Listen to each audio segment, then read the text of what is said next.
Let me see if I can figure out what's going on here, guys.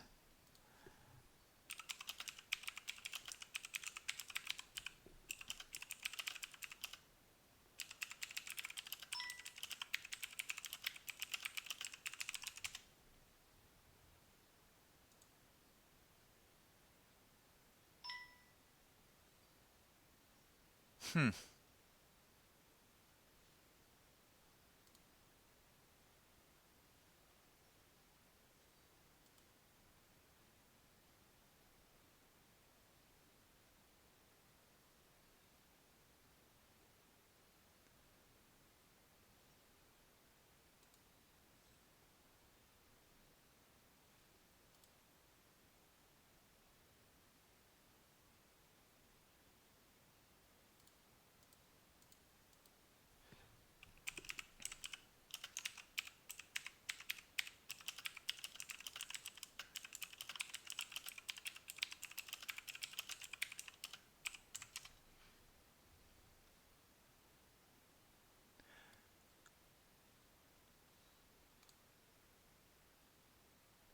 Technical difficulties, guys.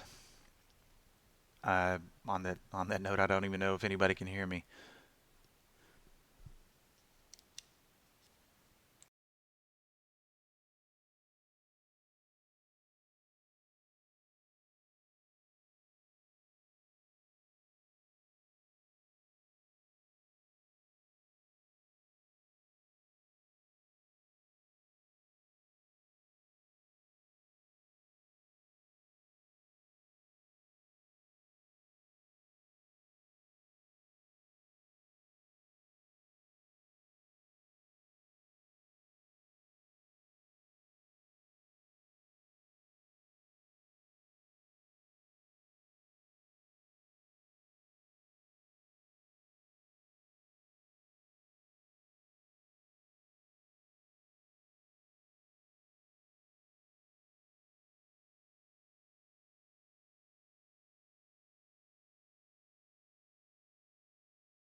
Okay, I think we're back on.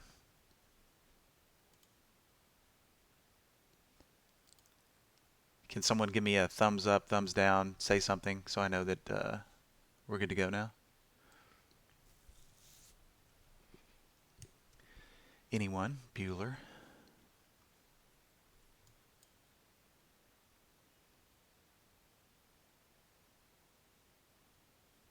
Okay, it appears we are good to go. All right, so Stuart, create a list that you can look at from your multi-strat window as they are moving too fast.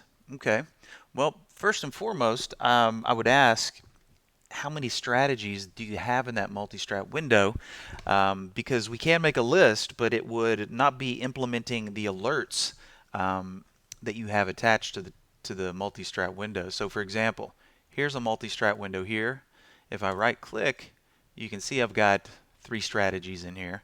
Of course, nothing's really coming through right now because nothing's hitting all-time highs. Okay, so it is possible that I could always come in here and clip out, for example, I could take the filter set here by clicking on collaborate, and then I could spawn a new top list,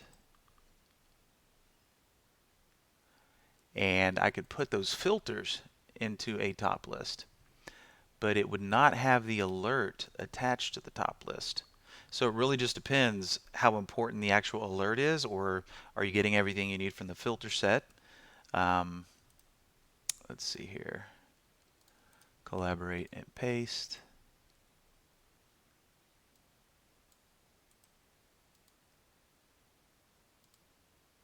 And that does not look like it's stuck. Try that one more time here. Collaborate. Copy. And paste. So you'll see when I come back in here and look at configure, it's copied all the filter settings.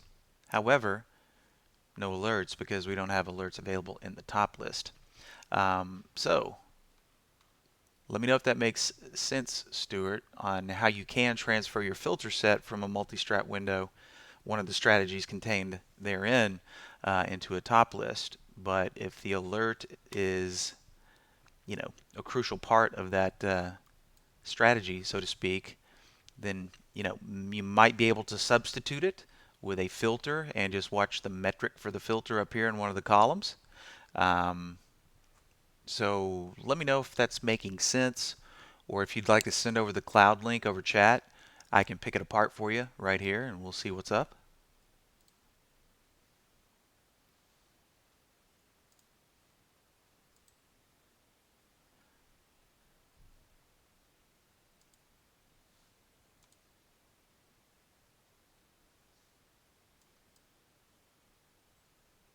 Yeah, and it looks like we dropped everybody on that glitch.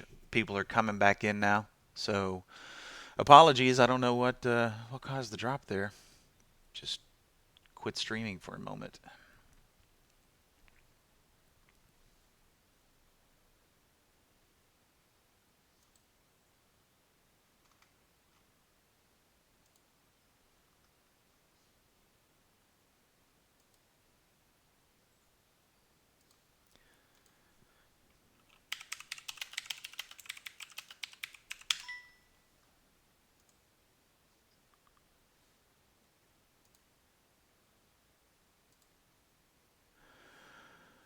Alrighty, let's take a peek at some of these stop outs that Holly had. Now, notice what I just did here. Clicked on sale, and sale was a stop out from Holly. But check out what the stock is doing. See how it's just kind of come to a dead stop right at that stop level? Also, coinciding with this 10 period, we were trying to bounce off of it. Now we're just kind of, it's 50-50 here.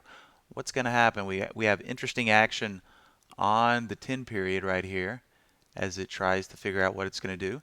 And we've got a little bottom tick here on the stop level.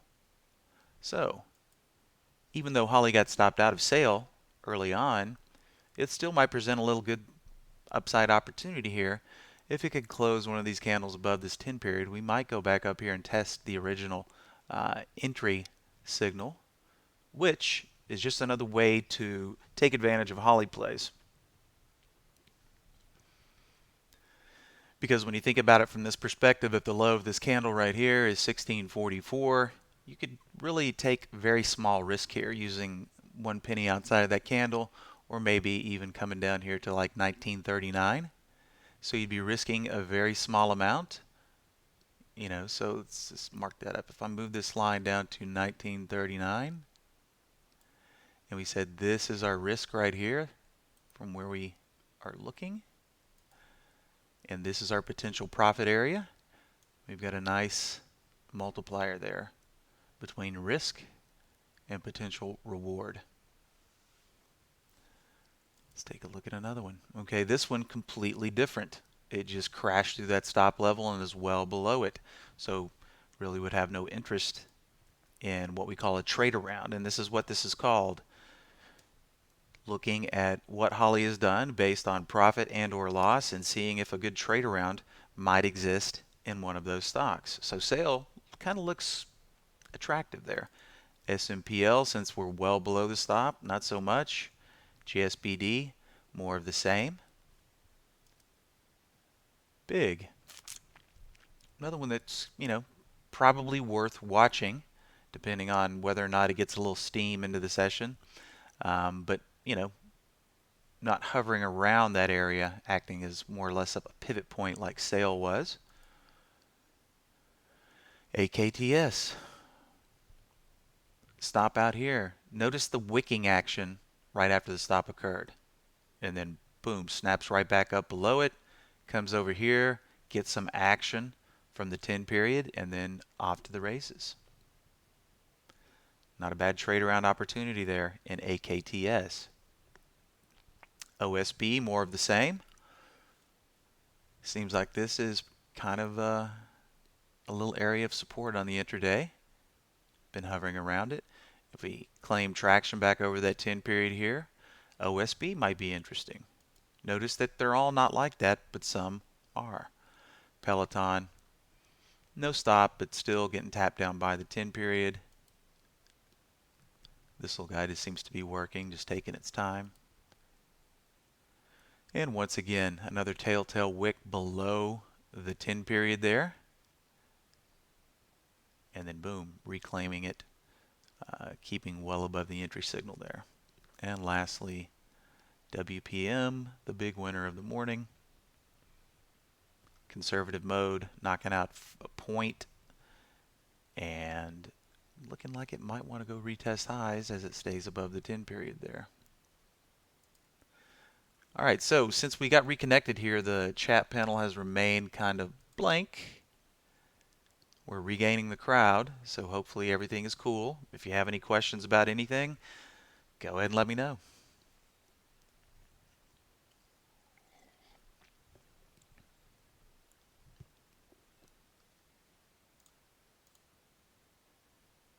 Slowly but surely, eking up, eking up. I tell you what we're going to do. We're going to go ahead and set a price alert here. Just a penny outside the high, which would be 280.62.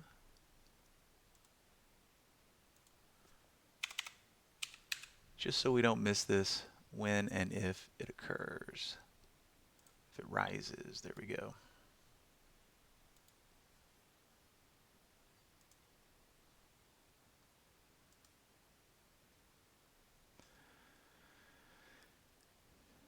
Yep, interesting action here. A lot of the stocks are doing this. We got a nice little breakout, highs, pull back, come back down, test the 10 period.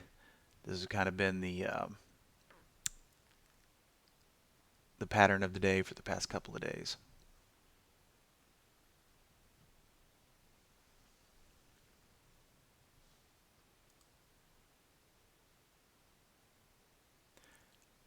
So Stuart, I don't know if you joined us again. You know what? I'm looking. That's why, because I had the old chat panel. It refreshed the new one. Pardon me, ladies and gents. That makes a lot of sense here. Okay. Now I can actually see your questions. So I'm sorry. I was looking at a dead chat panel there. Okay. All right, Stuart. If you want me to take a look at that cloud link, just drop it in the chat here and I can grab it. I see your question also, Damien. Any updates when E-Trade will be online with Brokerage Plus? I know it's to be discussed. You know what? I'm waiting with bated breath as well. Got my account all set up, good to go.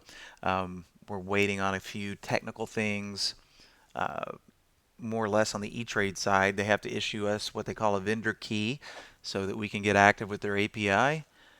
I'll have to check with some of my associates later on today after we finish this session, see if that got done, because until we have the key, nobody can start testing yet. But hopefully it might be done before the day is out. Then we got the long weekend, so hopefully soon. Hopefully soon.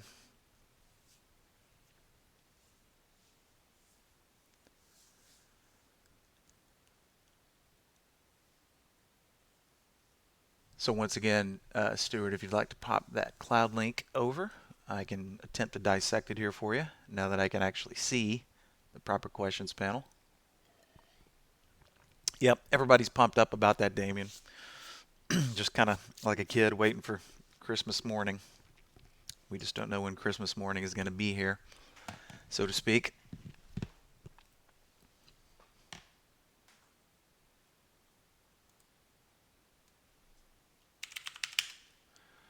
And as SPY approaches its highs, SPXS approaching its lows.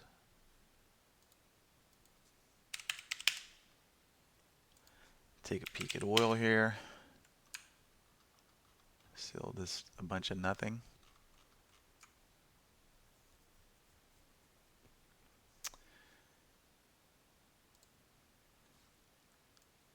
I'm going to take a peek at my other compare count windows here, see if there's anything bucking the trend. We had a lot of surges earlier. It's just everything's kind of stalled out. You know, a lot of people, of course, all these oil stocks are going to look pretty similar, all hinging on these areas right here, which is what a lot of people were looking at, whether it's this guy or another one. You know, we've all got the same thing occurring here. And as soon as we get into that gap with a little conviction, things could turn out pretty interesting here. But no bounce, no play as of yet today.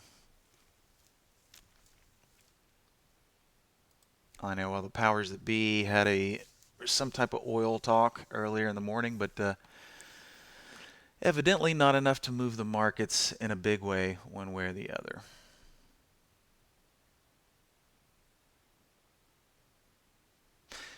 Yeah, Stuart, regarding how E-Trade and Interactive Brokers compare, well, I've got a lot of experience with Interactive Brokers, and based on my B plus engagement with Interactive Brokers, everything seems to work according to plan. You know, executions are relatively snappy.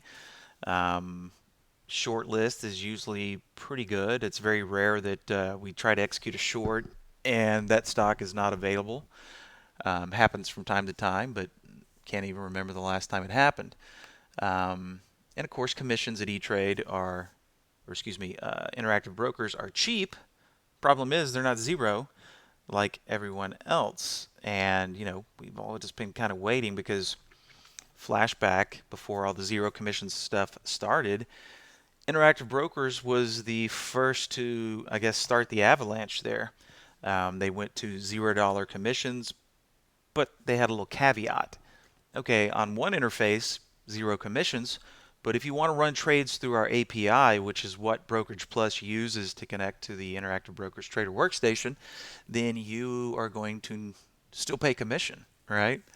Um, that still remains the case, while E-Trade and the other big boys have just went to flat out zero commission, even with API trades. So, going to be interesting to see if they toe the line on that or if they capitulate to the rest of the competition. One would think as people leave, which you know that's going to happen. It's happening with Robinhood, which was really kind of the first big broker dealer to go zero commissions. Of course, you were limited to your phone and you know not being able to short things, and now, well, the landscape is constantly changing. So everybody's going to have to do a little adapting to stay competitive, including Robinhood, which to my knowledge still does not allow short selling, which is kind of a big deal in a down market.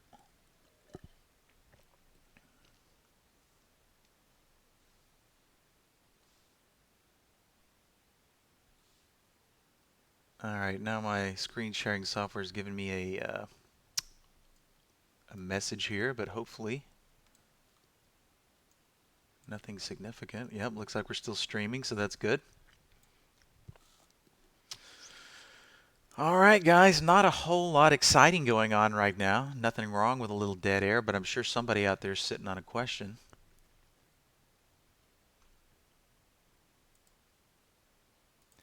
And of course, with our similar tab here, we've added a little toggle switch over here. It'll allow you to sort between price action and competitors, which is kind of a cool little feature here.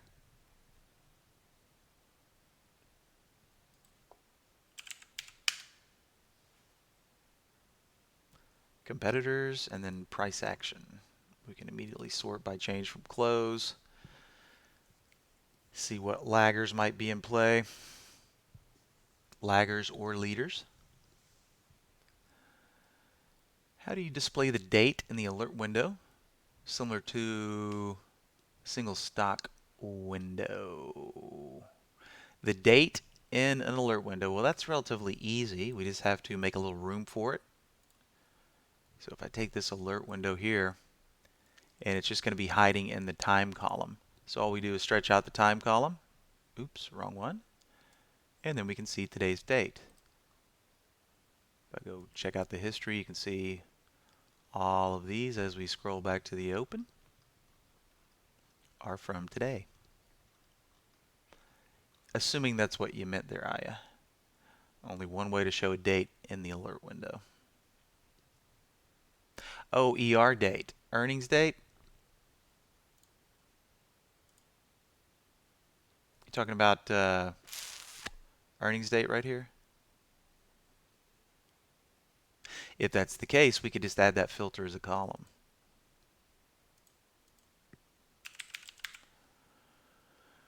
Da da da. And we just show the column.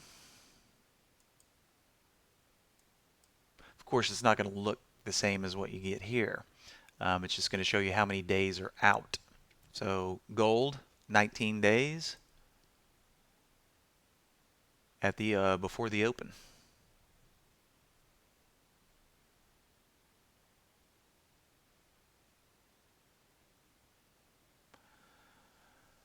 Shorting a TFSA account. TFSA, what does that mean exactly?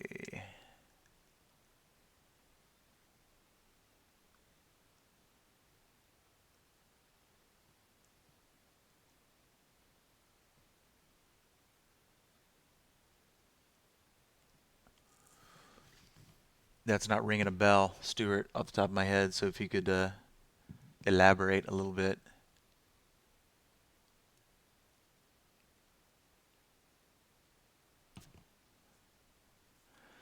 And gold holding up pretty well today.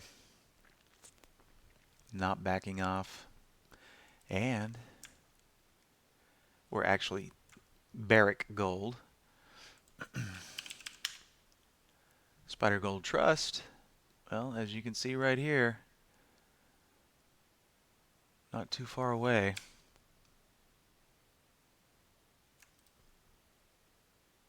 Let's go take a look at the weekly. Yep. Not too far from all-time highs on gold.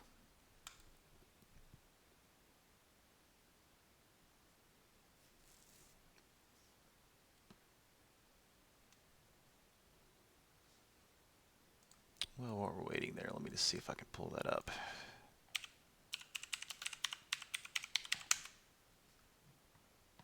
Tax-free savings account. I got you.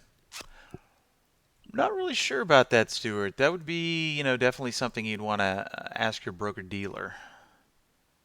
I know a lot of the times, well, based on my experience in the BD industry, which I haven't been on that side of the fence, compliance in a very, very long time. But with IRAs, you could only go long. You couldn't use margin in an IRA account, which is a necessity for shorting. Yeah, and even more so, I know nothing about Canadian regulations, so probably something you better ask the broker-dealer there. I know that Canadians aren't subject to the pattern day trading rule when they're trading the U.S. markets, which is nice. While we here still are.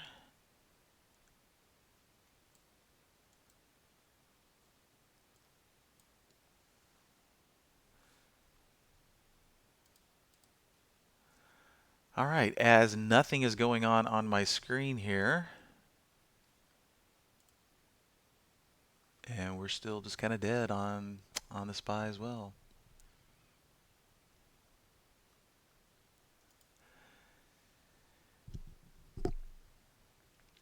Yep, good deal, Stuart.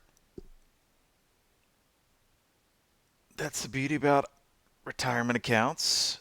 No taxes until,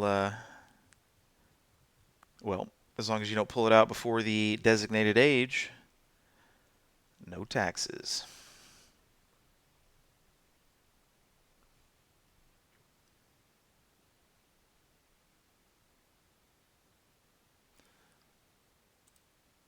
All right, well, since we don't have any questions coming in right now, actually I do have a question. ICD. Independence Contact Drilling. Interesting. Okay, well, definitely would have been good if you went home long last night. Or excuse me, actually, hold on, that's the week. All right. Still not too bad if you went home long in ICD last night. What did we close at yesterday? 240, and not even really that huge of a gap up. Closed at 244, opened at 264. I mean, look at this thing. Well, I think you're really happy if you were long in it this morning. What a nice little run, you know. Clearly all the way up to this level right here. That could have been the first stopping point, but no, it's got a little bit more, you know. I mean, that was just a beautiful move. Of course, looks like it's running smack dab into the 50 up here.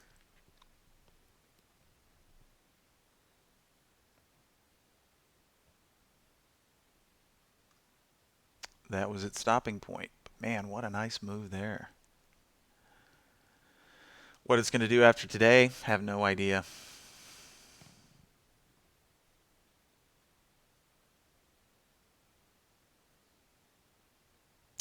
What is meant by the pattern day trading rule? Well, over here in the States, and I think this was implemented, I want to say late 90s, back when the market was just ripping in the dot-com era. Um, Back then, even if you had a $3,000 account, say at Ameritrade, you could just trade that money over and over again. You could make as many trades in a day as you wanted to. Okay.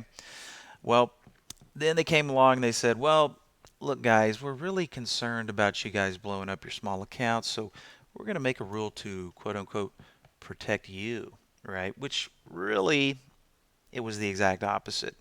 Imagine having 3,000 day traders out there that could trade their money over and over again, competing against the guys at the firms sitting at their desk. Okay. Well, um, what they did as a measure to protect you, but in my opinion, it was really a anti-competition clause disguised as a regulation to protect the small trader. Um, they said, okay, well, if you want to be able to trade as much as you want, now you're going to have a minimum of $25,000 in your account. If you fall below 25,000, you're going to have to wait for settlement date, which, you know, in today's environment allows you to maybe trade 3 times a week is all you can do, right? If you have more than 25,000, you can make as many trades as you want. So the pattern day trading rule states that unless you have more than 25,000 in your retail account, you can't trade unlimited. As long as you have more than 25,000, hey, go blotto. You can make as many trades as you want. You can make 100. But if you don't have more than 25K in your account, I think right now it's 3 trades a week because you have to wait for, you know, settlement date to occur, which is ridiculous, but those are the rules.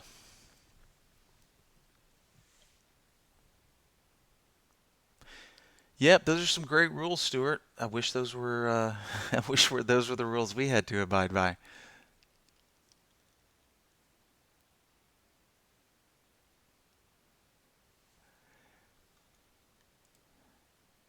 Yeah, but what a nice little run there. That's what a lot of people were hoping the other oil stocks would do today, um, but not the case. Must have been something. Maybe there was some news on it today. That's from today. Yesterday, doesn't look like anything earth-shattering came through. But check out the relative volume. I mean, the volume is just cranking in this thing. Typically, on a 3-month average, it only trades 60,000 per day, and we're already approaching 4 million shares today. The float, shares available for trading, 74 million. So hasn't traded anywhere near its float today, but doing blotto on the volume. Check out these lower time frames as well. On the 5-minute level, a value of 100 is normal. So this thing is still doing approximately 67 times, 89 times normal 5-minute volume. But this is really rare to see such a small gap and then get all the movement This is what the market should be right here. The ability to participate in the majority of the move without it all being one big gap up, right? So what a dream stock this morning in ICD, simply because I've mins and maxes on my windows. I would not have been aware of this one because of the price action being below $5 at the time.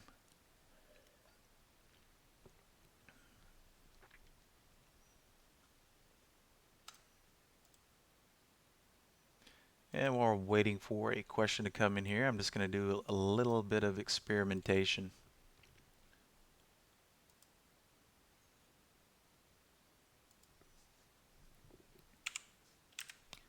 And if you have a question, by all means, pop it into the panel.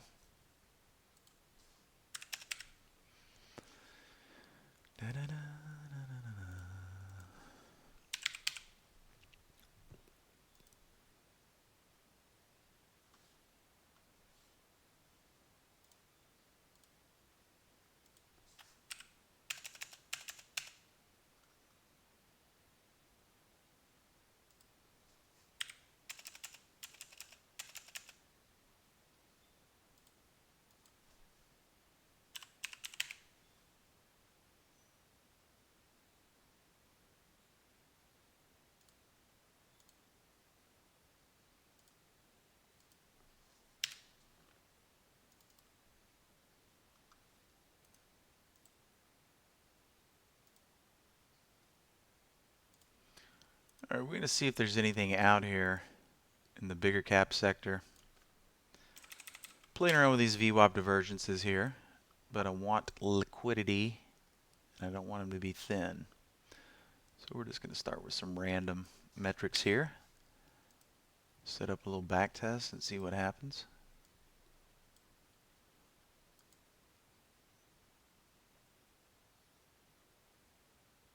You know what? We'll just leave it wide open. Oh, no, we got to get rid of the first 5 minutes at least.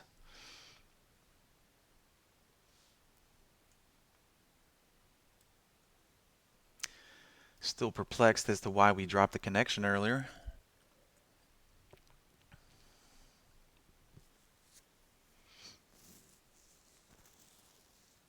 And what I'm looking for here is just a little fade strategy. Shorting things that have been running up. They might want to take a little peel back. All right, we got a good win percentage here. Only problem is no trades, 36 trades. So what does that tell me? That tells me that in these big cap stocks, there's just not a lot of that type of activity going on at present. All right, so is it the share count or is it the market cap? If we remove market cap, stick with the highly liquid stocks, are we going to get any differences here?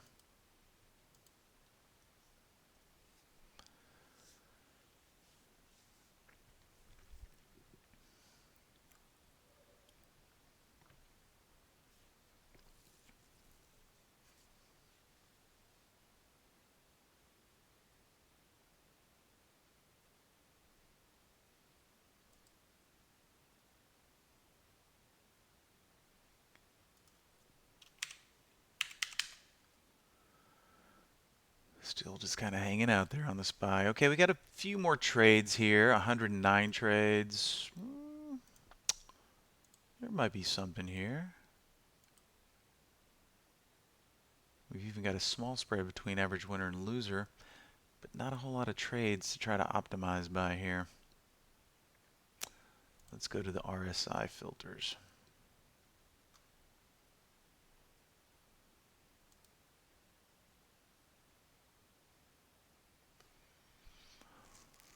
Interesting. Okay, what we're going to do here is we're going to fold in this little setting, and this will probably be the only thing to look at here. If this doesn't do it, then it's a dead end.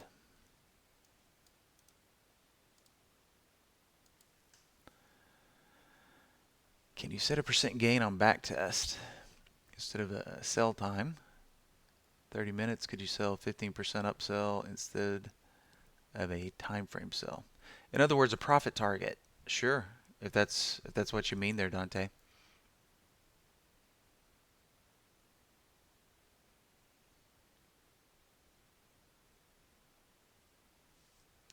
Okay, we did a little bit of good here, but just not seeing the average, 3 cents between average winner and loser.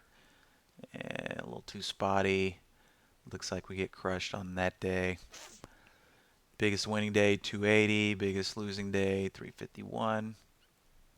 However, before I give up on this one, we're just going to go consult the S&P change for the day filter. Okay. Looks like this is where a lot of the damage is coming from. So what if we capped it right here? I definitely think this is the last attempt. Otherwise, just kick it to the curb.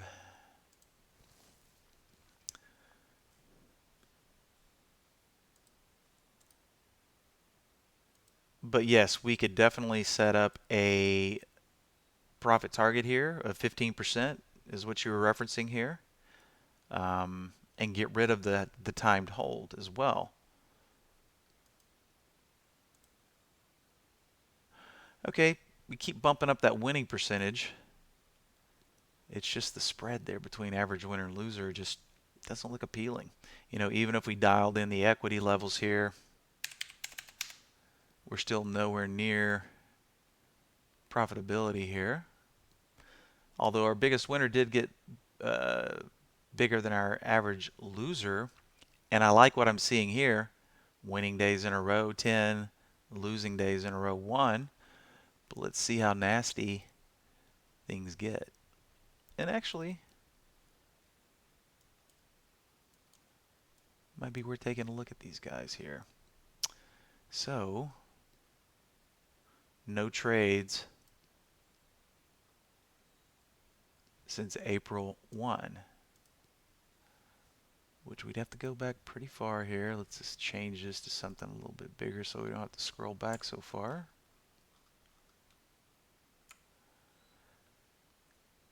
CX, not a bad trade.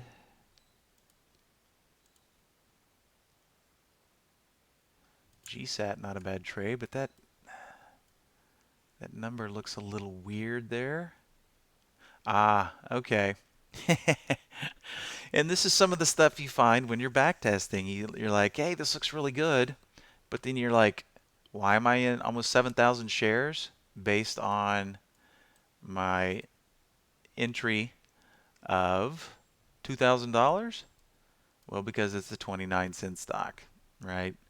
Probably not going to be shorting very many 29-cent stocks, which sends up the red flag. Hey, maybe you should put a minimum stock price on here. All right, let's go the other way. Let's go find the ones that are bottoming out on the VWAP and see if that looks any juicier. VWAP divergence down at least 3%. Now we'll have to get rid of some of these filters. I'll tell you what, let's go ahead and put a minimum price. Let's just say, start with something random, 10 bucks. We'll shrink the volume down just a tad. Of course, we'll get rid of these guys because we're going to start something new here.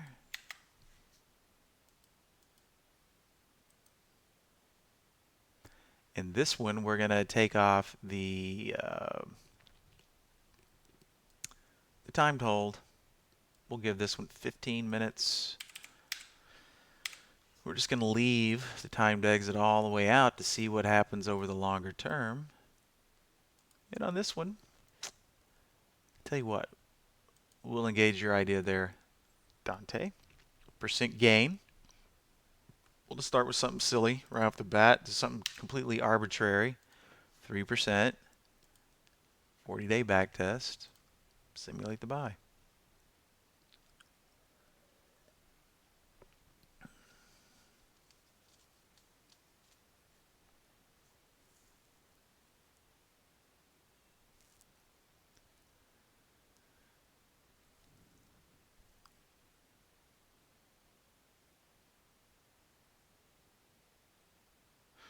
Okay, interesting. Not a whole lot of trades. One would think that we'd see more trades, but hey, a lot of times what we think is going to happen doesn't.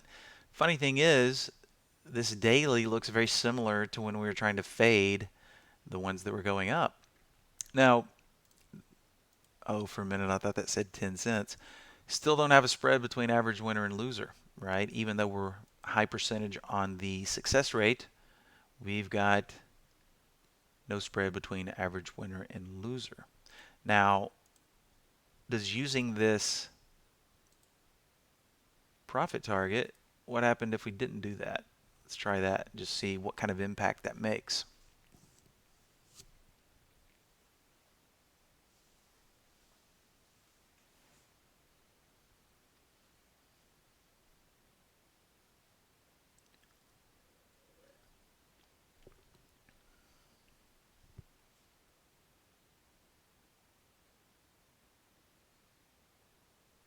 Okay, so since we're not bailing after 3%, now we've got that spread, but of course, winning percentage has come down.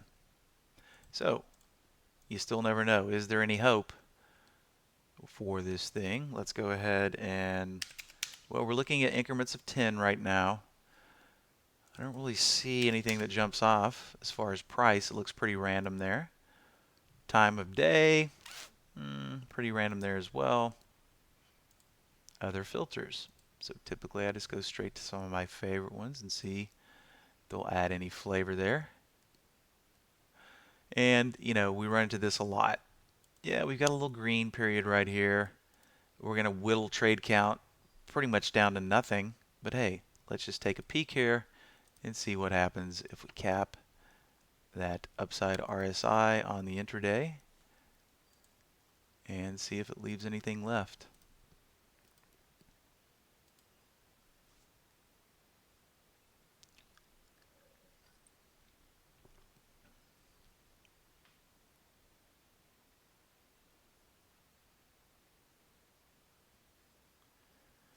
And with current market conditions, trying to find statistically favorable back test, it makes it hard. I mean, it's not easy in the first place, even when we're in a less choppy or less, market with less of a range in it. But when we have a market condition, as we've had over the past couple of weeks, makes it a little difficult. And of course, that's what the AI is doing as well. And you may have noticed that trade count on the AI has been relatively low. You know, we're only at 11 signals thus far. And performance has been kind of, up and down as well. Okay, we got 47 trades left here. Still seeing pretty much the same little picture that we've been seeing when we're looking for this type of event. Fades work sometimes, bottom fishing works sometimes, but nothing seems to be, favorable on the long term right now as far as, a back test is showing us. What do we have for average winner here? $1.40. Now, if we came in here, said, okay, what's acceptable spread between here? We could start fudging with the numbers, and putting average, profit targets just below here, average loser stop loss just below here. And we could probably tighten it up a little bit, but this is the problem. There's just not enough trades to do any more optimization at this point.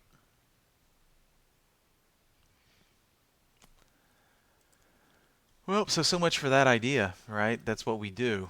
We go, hey, what about this idea? What about that idea? 3% down. If we went even further down, we'd get less trades. If we went 2, maybe we'd get more trades. Now, would that increase performance or decrease?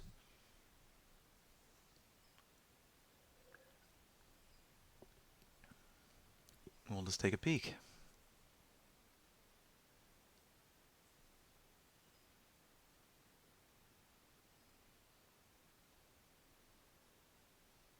Still hardly any trades. 59 trades.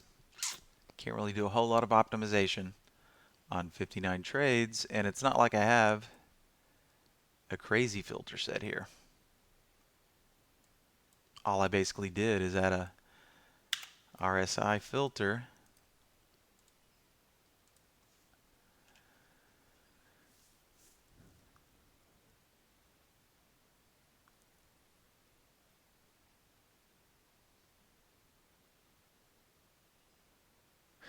We'll go take a different look here. We'll go explore the 10 period, see if there's any correlation there.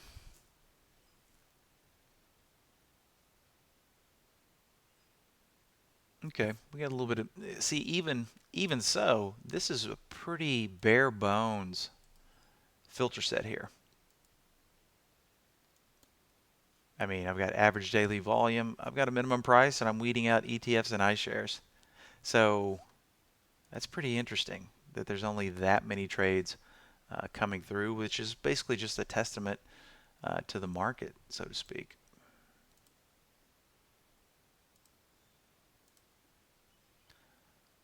Let's see here.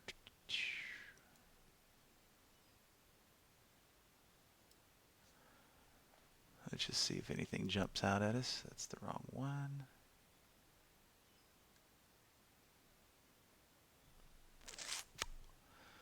Yeah, most of the trades being generated when the 10 is within these boundaries. So we'll just set a negative there for the -6 for the min. And give it one more spin before we kick this one to the curb. Any ideas why tickers drop off the list? Well, as we add filters, you'll see, are you talking about the back test that I'm doing here, Aya, or an alert window on your desktop? If you're talking about the back test here, when we add filters, you'll see trades drop off. When we remove them, more than likely you'll see more trades pop back on. But of course, you could be talking about something else. Ah, on your top list. Oh, yeah, because as the top list refreshes, right? So, for example, here's a top list right here. You can see the last time it refreshed because these guys refresh every 30 seconds. So, all of the stocks here currently are meeting the filter criteria in here, which is this filter set, right? Now, all of a sudden, if one of the stocks got outside of these boundaries right here, between the 0 mark and 2% above the 10 period SMA, as soon as the value of that stock gets above 2, then this filter set is not met anymore, so that stock would disappear upon the next refresh. Or let's say the stock went above 150 or below 5. Anytime one of the filters is not satisfied in the top list, that's why you'll see the stock disappear. Because remember, these filters, they always work in all or none. So as soon as one is not met, boom, it's all not met, and that's when you'll see the stock drop off of the top list. All right, got about 3 minutes to the top of the hour here, so last call for questions. Been a pretty quiet crowd thus far, which I'm assuming everybody's just kind of keeping their eyes peeled at what might happen with the old market here. And it looks like, while I've been jabbering here, we are trying to get a little something going here. So that's probably a pretty good time to pass it back over to Mr. Barry here. So let me get his attention, and we'll kick it back over to Barry. I want to thank everybody for popping in.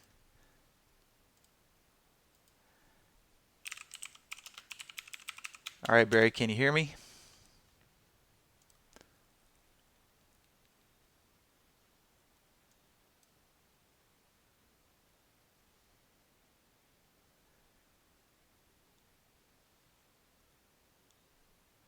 All right, I'm going to give you the countdown here. We'll count down from 4, 3, 2, 1, and stopping. All right, I'm back.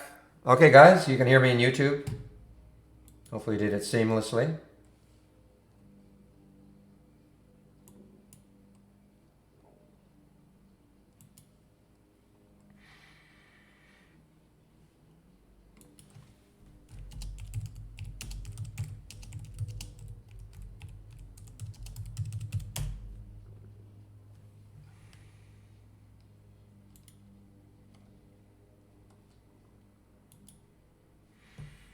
All right, guys, can you hear me in the YouTube feed? Just a quick question. Probably not. Maybe not. There's a second here.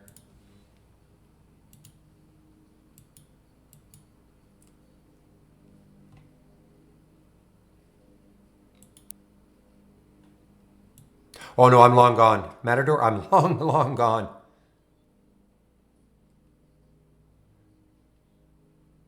Okay, Sam. So I asked you a question. Are you have our standard service?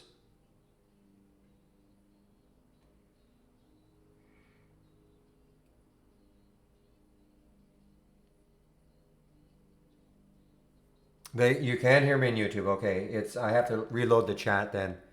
I can't see any of the new posts. Okay, thank you. So Sam, can you hear me? I'm talking to you in the trading room.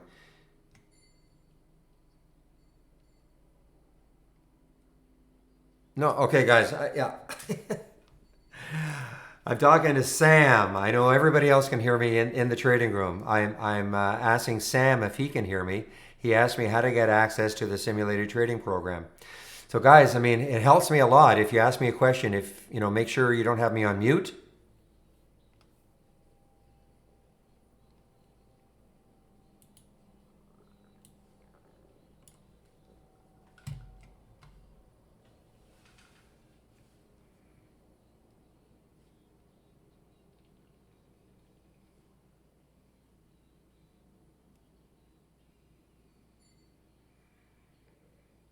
Oh well, you don't have trade ideas at all. Well, no, you in order to have the simulator, you have to have at least our standard service. Okay. You can always try us out for the month. 118 less than 25%. See if you like it.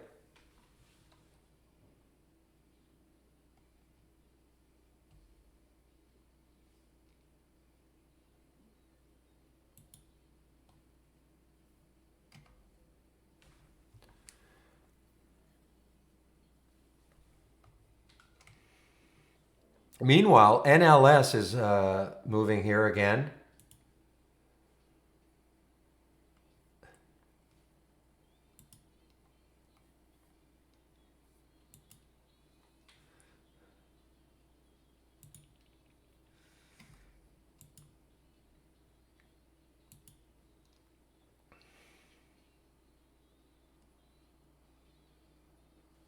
OSB. I haven't seen OSB. I've seen OSB in the past. I haven't seen it for a while. Norboard. OSB. Not loading. Come on, load.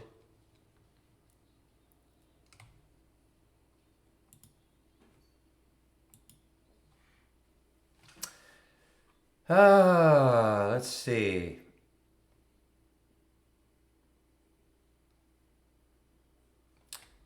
Yeah, I mean, it's had a nice move today, 10%.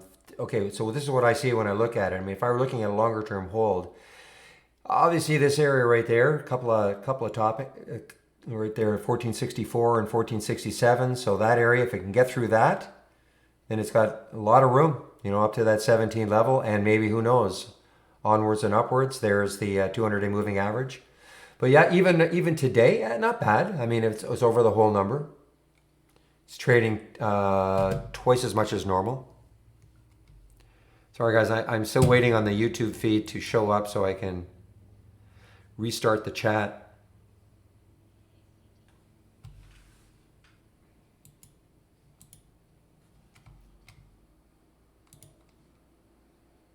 Yeah, maybe this will do it.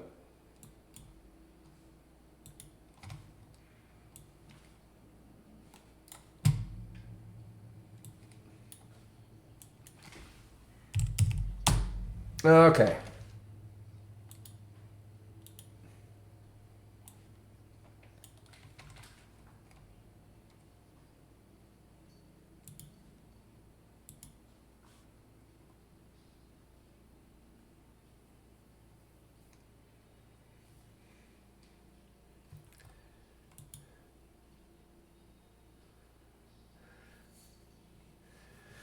Getting a little chart lag. A little chart lag. Let me just see. I might have to do a reset.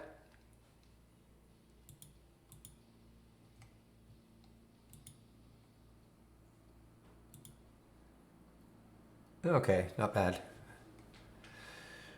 Woo, so I'm going to be doing my video pretty soon.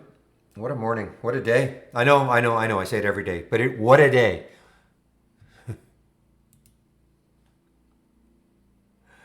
As somebody said, it feels like you run the marathon every single day.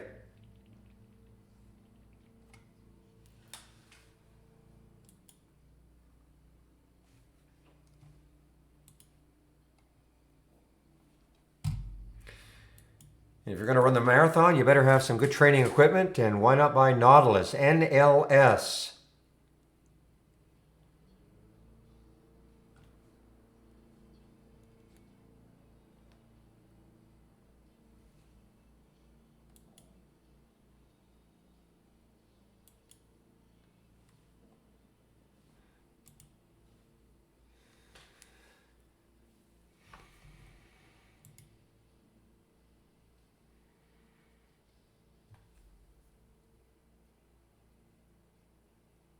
Why would you say that, Jasper? I have no hopes for oil. I don't even think about it. I mean, obviously oil moving higher would help the market, but other than that,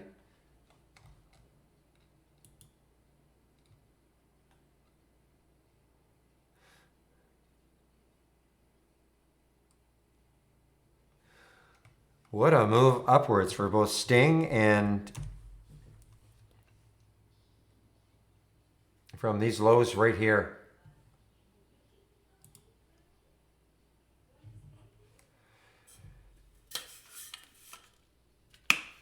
Oh, well, hey, listen, one way or the other. One way or the other. I don't care as long as they get the news.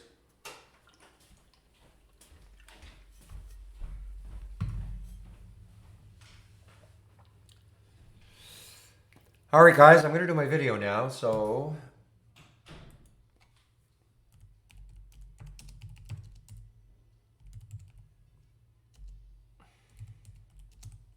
and today is Thursday, so there is a marketing meeting at 2 o'clock that I attend. Once I get off that, then we'll only have a little bit longer for the market to close today. Remember, the market is closed tomorrow.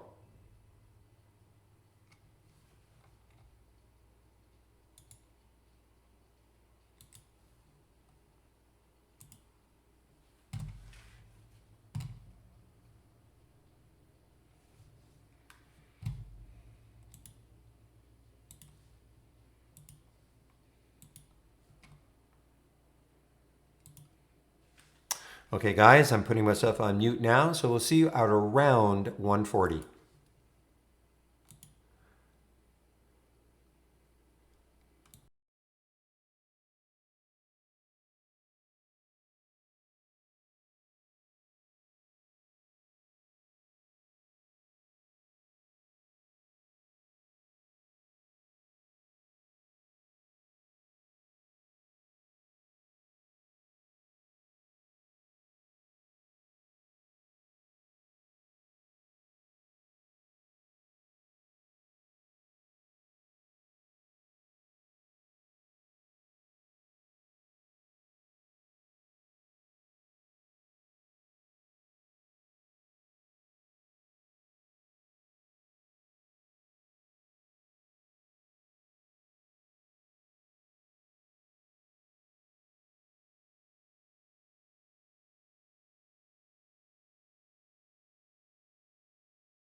Do that. Okay. So I think you guys can hear me on YouTube.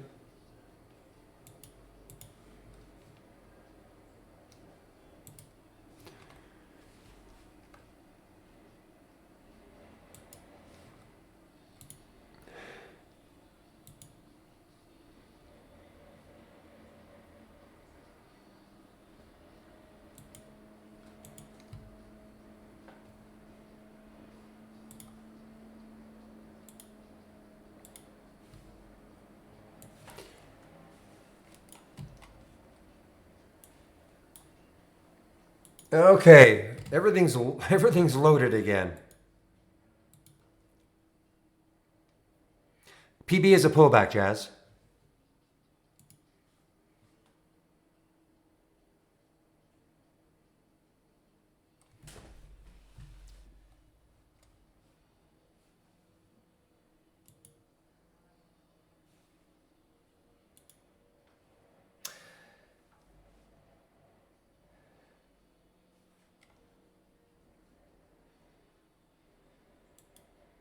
Again, for probably the fourth or fifth day in a row, hardly anything in the weak stocks down.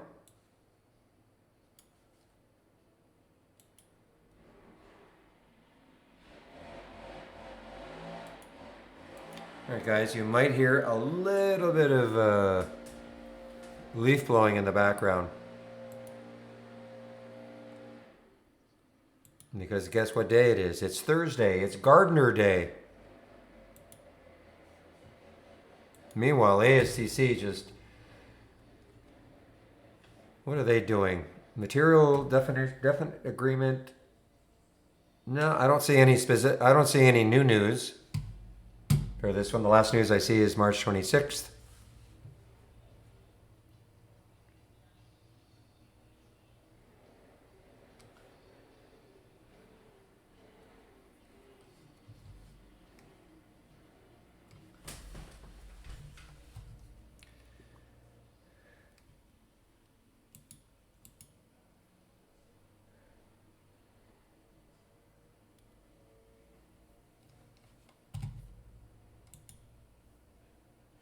All right, take a look at OPTN. Optinose. Now, unfortunately, I wish this weren't here. What's the high right there? 408.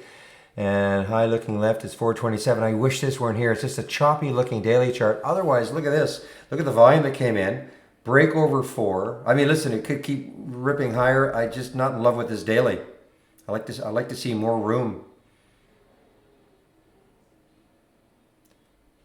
Relatively low float, 24 million in the float. It's just a great break with volume.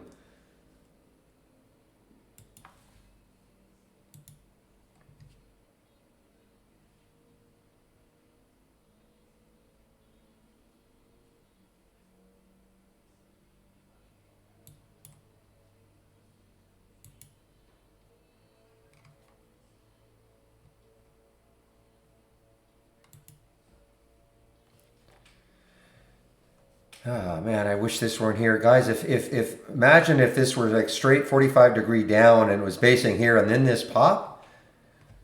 What a great looking chart that looks like. I mean, it's consolidation on the 15, consolidation on the 5. Doesn't it kind of look like ASTC? I'm not saying it's, of course, it's not the same, but you know, look at all that base, and then the pop. Not saying that's, of course, I'm not saying that's going to happen with OPTN.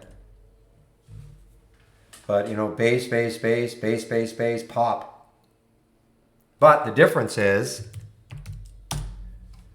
look at the difference. You know, look at the room this one had, you know, compared to the OPTN.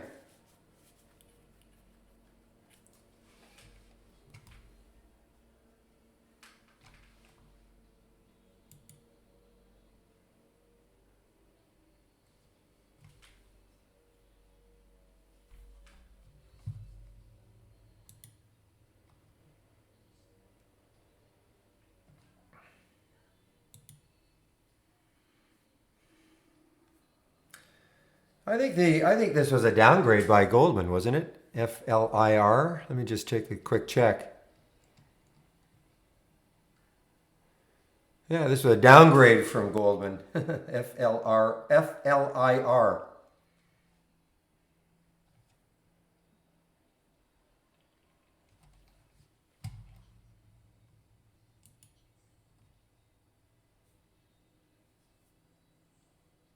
What? We have something in the momentum down? HXL.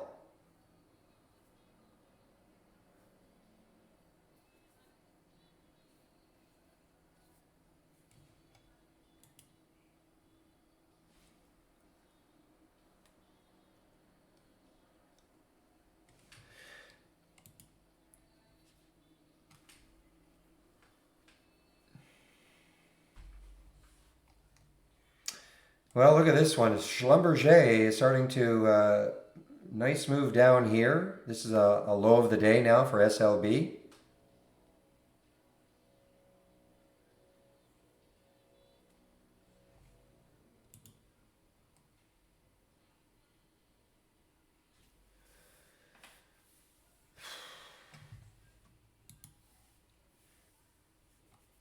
Not very many earnings plays. This is one that I bet you is doing nothing. Canaan Inc. Yeah, absolutely nothing.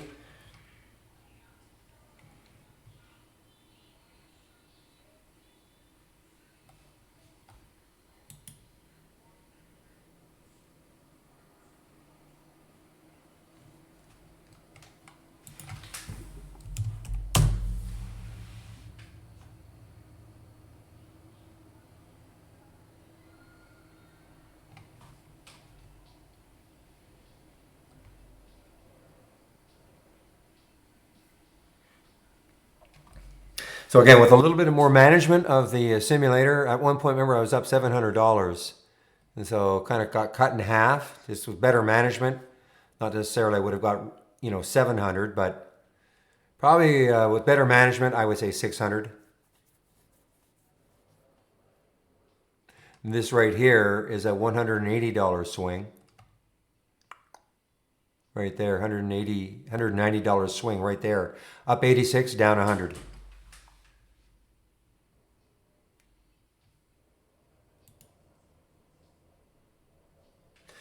No, no shorts at Interactive Brokers. Oh, yeah, look at that. My gosh. I mean, we knew the fall would come, but what an incredible move. Again, I cannot see any news.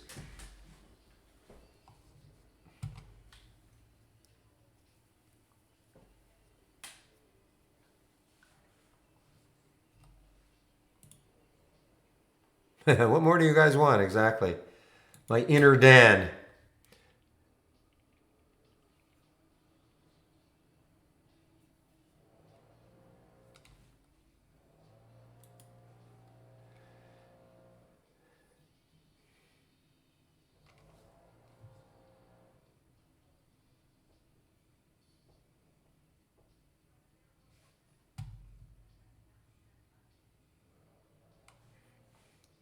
Well, this one would be pretty interesting. D triple O, except there's no volume.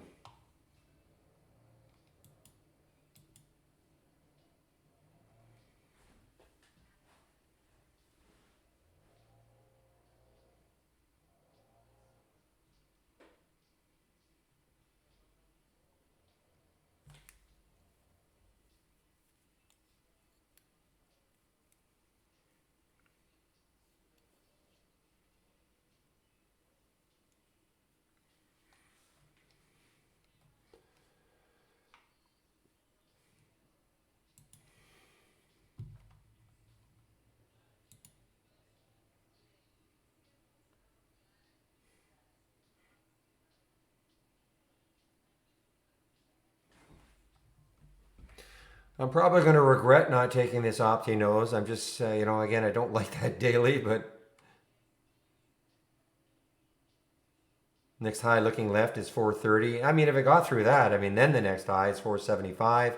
1, 2, 3 topping tails on that daily chart for OPTN.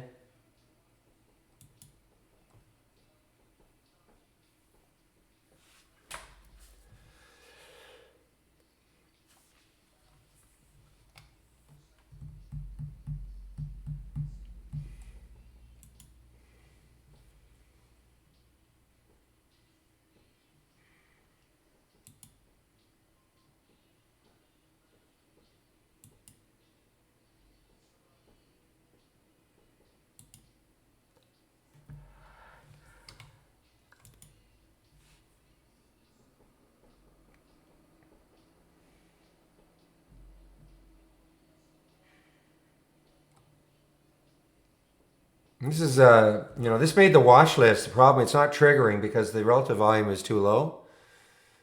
Too bad. It's not a bad looking little play. It doesn't mean you can't trade it. Little bottoming tail there. Lots and lots of room. You can see why it made the watch list.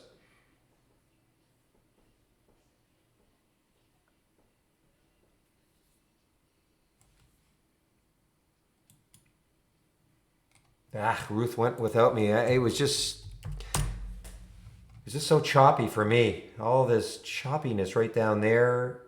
But look at this now. Ruth now is kind of what I wanted it to do earlier, but I just couldn't find the right entry.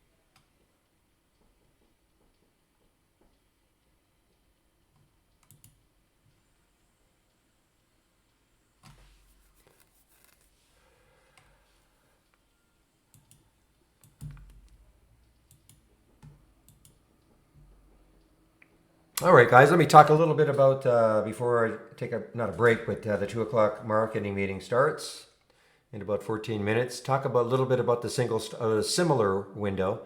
You should have the single stock window open. If you don't have it open, click on New Single Stock Window. If you don't have a similar tab, that means you do not have the latest beta. Please download the latest beta from here. Subscriptions. Download the latest beta right here. Download TI Pro or beta. When you click on that link, scroll down where you see the beta. Then you just scroll down, right here. So you see the beta, download it. Then you'll have that similar tab. So, a very cool new feature that we've got going.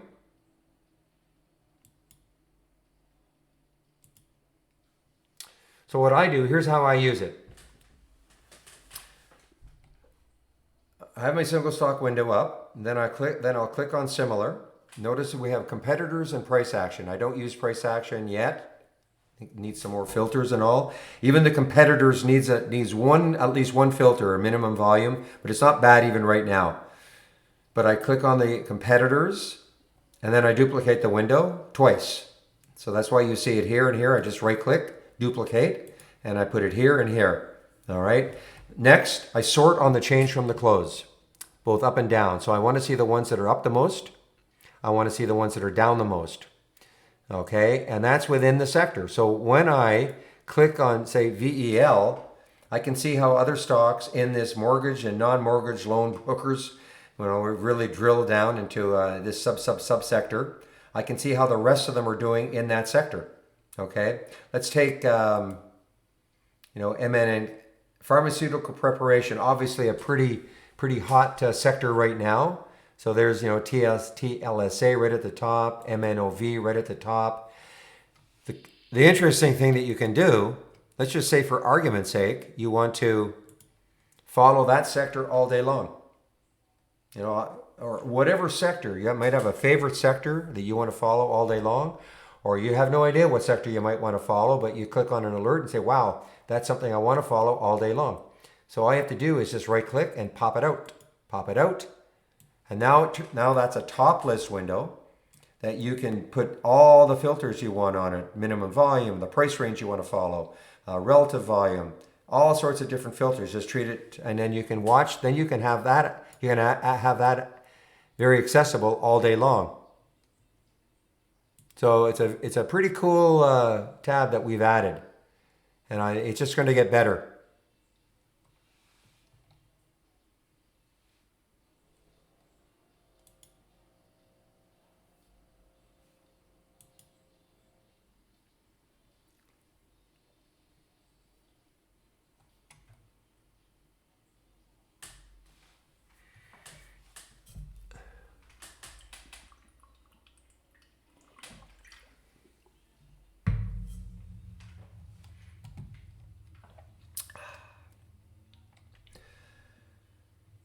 Well,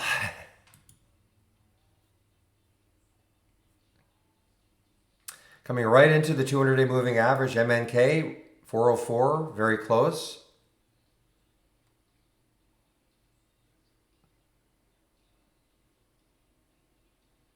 This could probably be a very interesting fade candidate. I mean, unless it can pop through that 200-day, it's got a couple of obstacles, the whole number 4, and also the 200-day moving average, 404.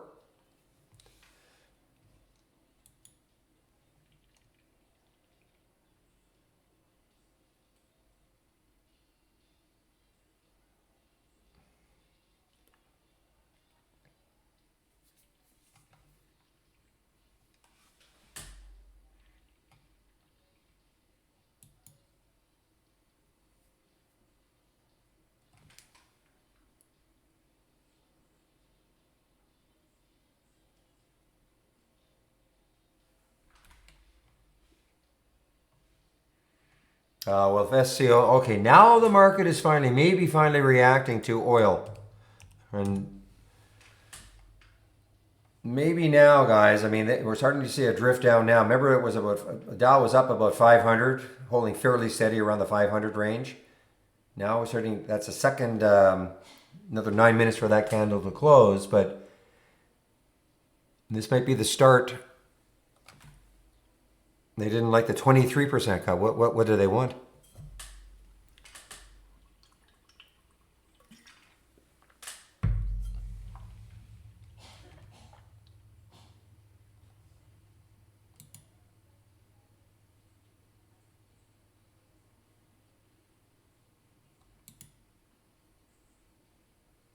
I'm probably going to regret not taking this OPTN, but I have to stick to what I see.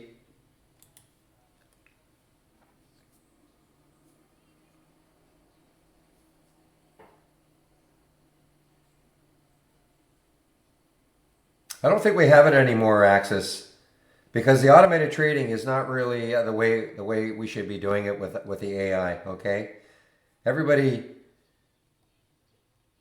I don't think we have a history anymore. You might have a day by day, but that's about it.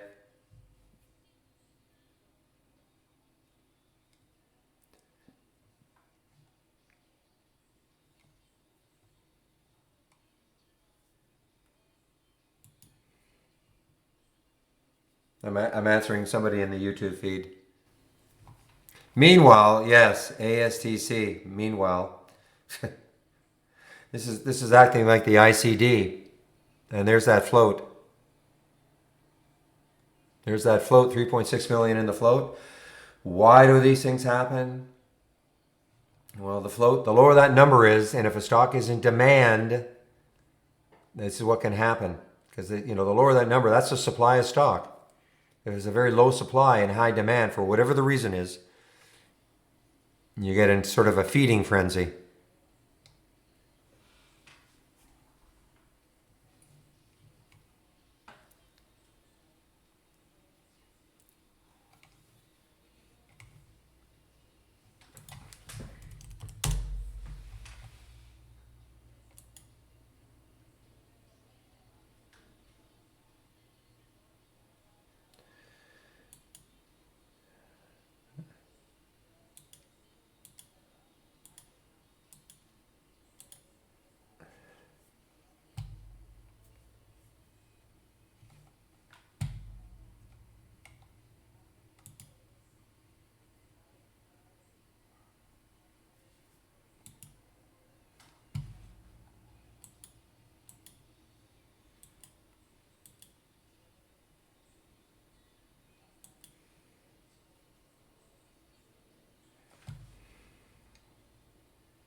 Okay, so this is. Did you have shares to short real for ICD?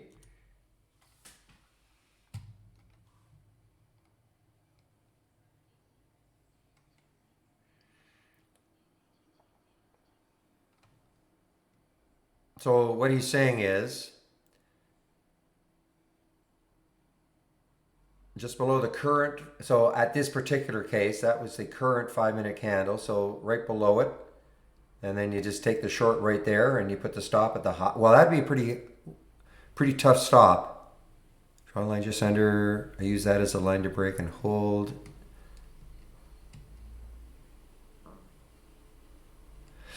Yeah, I mean that would be a pretty wide stop, but I guess if you take few shares.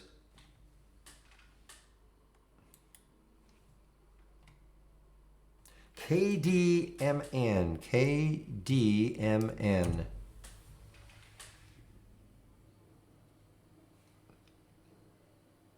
Yeah, looking left, I see a high right there in the week, 445. So and right next to it, 442. Could struggle to get both through that and that 450. Otherwise, not bad. All right, guys.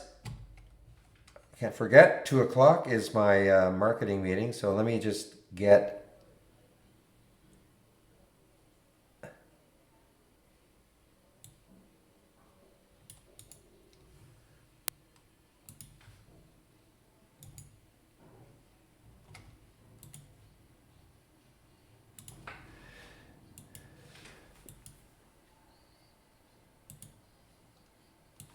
All right, just put this here.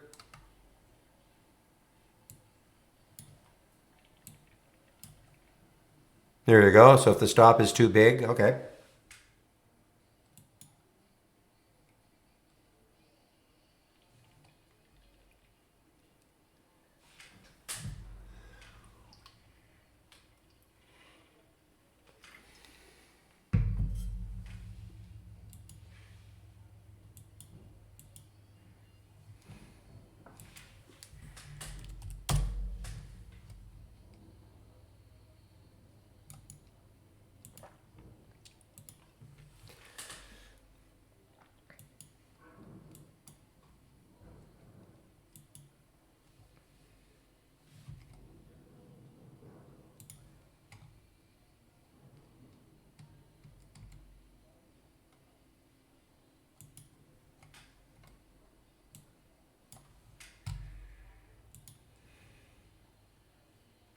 Three o'clock.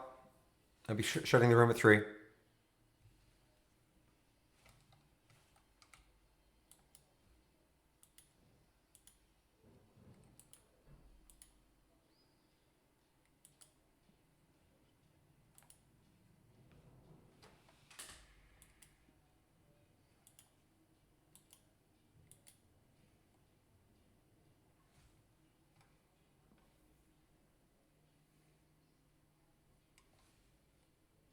What?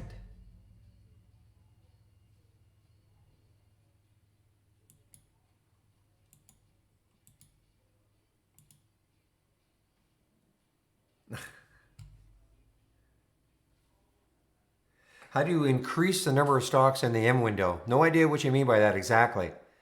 The M window is just a bunch of alert windows that you put in there. So I don't understand what you mean by that exactly, H. I mean I mean here is a multi-strategy window, right? So I've got these 4 strategies. No, I don't know if you're talking about a topless window, or I don't think you're talking about an M window. I think you're talking about a topless window. Okay, like a topless window here. You know, right click, time frame, set record count. I think this is what you're talking about. And I wouldn't put 500. I don't know how many topless windows you have. Yeah, you're talking about the topless window, not an M window. I wouldn't put 500, okay? The reason being, I don't know why I have 500 there, but I added it. You might bog your system down.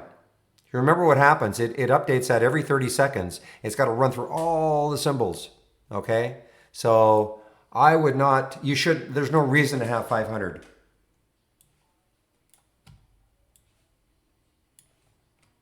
Risk reward. RR risk reward, Trader Al.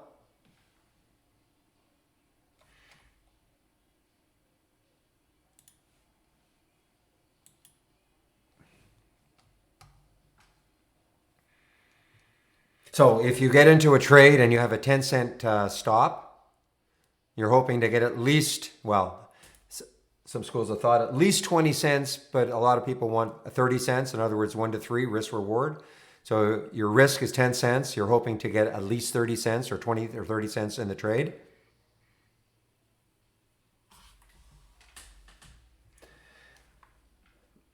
MNK guys, MNK. I actually took Real's advice on that one. Very modest, very modest. But I was actually more thinking, there it is. But if it couldn't, just put a stop at the 200-day moving average. And if it couldn't, so it moved up from there.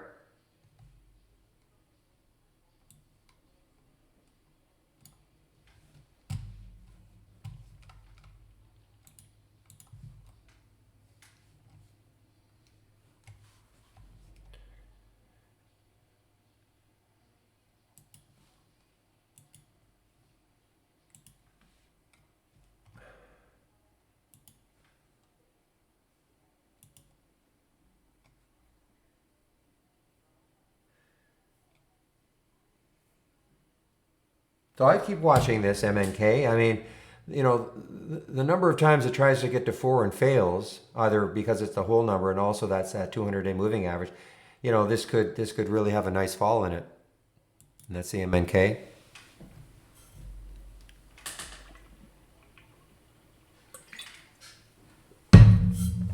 All right, guys, the marketing meeting has started, so I'll put myself on mute right now.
All right, guys, I'm now back, and you probably realize that I did take this MNK short. I mean, I was bound in a tournament, and I basically, I said, okay, look, I mean, if it gets up to that 404 or breaks 4, I'm out.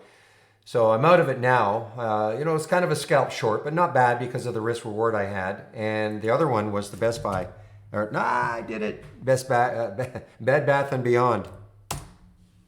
Okay. Same sort of thing underneath that whole number. Um, John Galt, are you still in the room?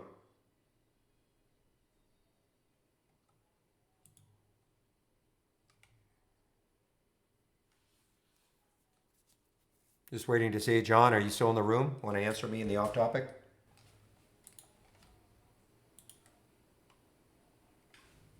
Okay, so let me just explain what our options filters do. I mean, some of them are obvious. So obviously, okay, the put call ratio. This is key. The option volume. This is kind of the average option volume, total options, both puts and calls over the last 10 days. This is the option volume today. Makes sense. Put volume today, call volume today. This is the key one. Okay. This will show you if there's any abnormal option activity happening. So the option volume today basically compares what the volume today is compared to what the average has been over the last 10 days. So as an example, if you use this filter and it's a percent.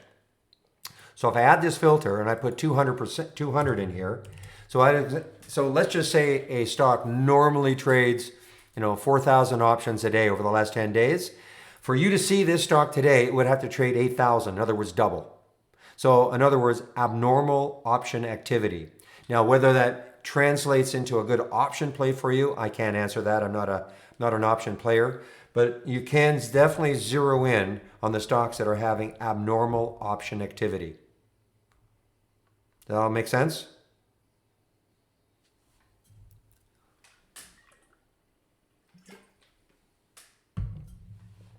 Okay, great.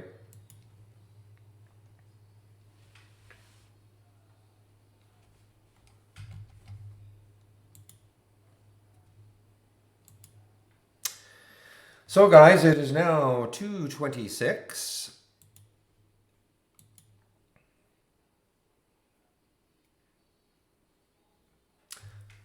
So I'm assuming, as somebody said, the wheeling and dealing is still going on with the oil. So there's not been a definitive statement from the meeting. Is that correct? I've not been able to follow.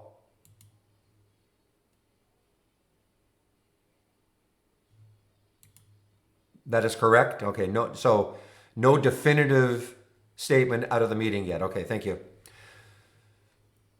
Well, you know what? I mean, that's one reason why. I mean, if you want to hold things over the weekend, and depending on what you're doing,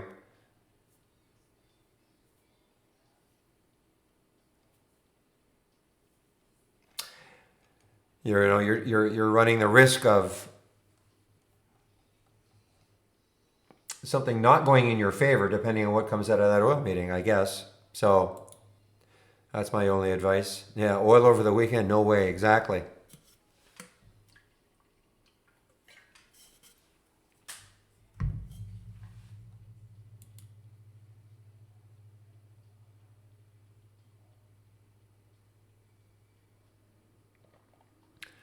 Things were agreed in principle. Okay, well, as the old adage, until I see it in writing, I'm not going to believe anything.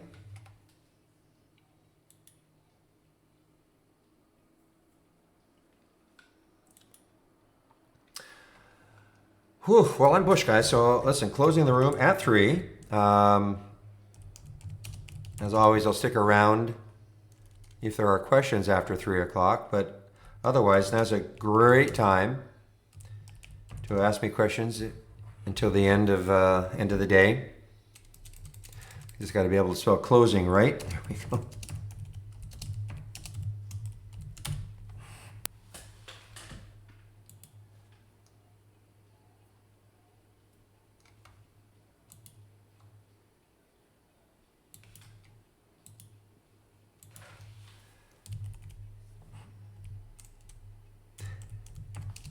And remember, I mean, in case you don't know, the market is closed tomorrow.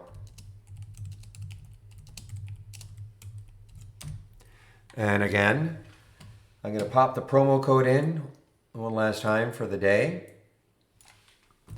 Because when we meet again on Monday, that promo code will not be valid. So, sorry, did the wrong one.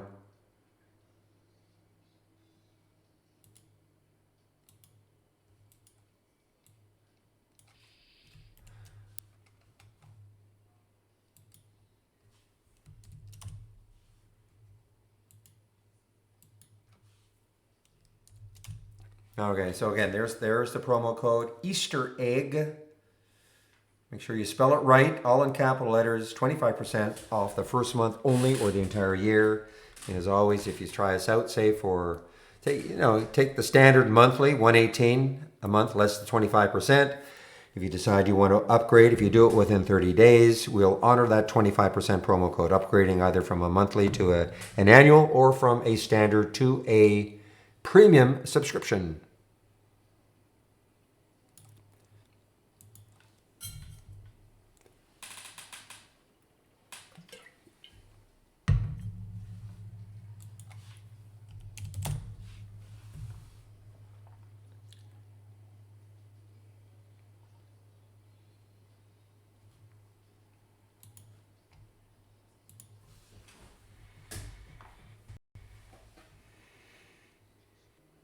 Now, listen, to be completely on the safe side, Sunday night.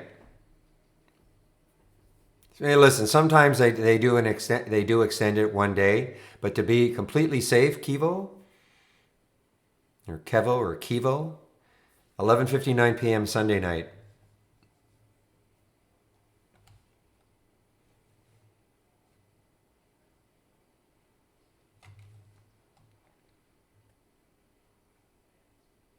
Yeah, Zen, yeah, I'll answer real. Yes, he has a fixed risk per trade. So this is exactly what this does. Here's a $100 risk per trade. As an example, it's a $100 risk per trade. Order details. I'm risking in the simulator $100 a trade, every trade. So and the stop then, coupled with this VWAP stop. I forgot to ask. Brad wasn't there anyway. Hopefully next week we'll have this and you can have this VWAP stop. I kind of like it. It's a kind of a convoluted formula, but I kind of like it. So you use a stop and then a risk value, whatever that number is going to be. When you take the trade, it's going to automatically assign how many shares you take. Let's just do one. Let me get rid of all these.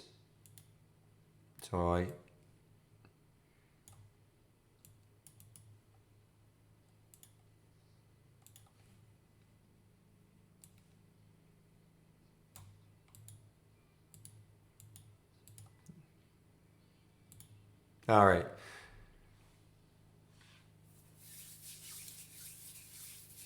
Code Weaver. I sort of remember that. Is that kind of an emulator? Yeah, I have a feeling there was a problem. We used to sort of promote that a while back. I haven't heard anybody talk about Code Weaver. I think most people use Parallels. I don't think. I think there was some kind of a problem with Code Weaver.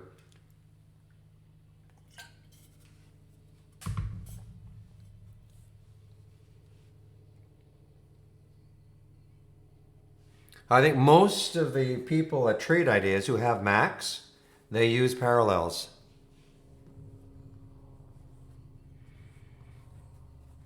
Crossover, that's right. Yeah, we used to talk about crossover a lot. I think most of the people use Parallels, to be honest. I think there'll be people in this room that will say the same thing. And it seems to work very well. You're talking about crossover / Codeweaver, right, Scuba Kev? Yeah. I know people use Parallels, and I haven't heard one issue regarding Parallels.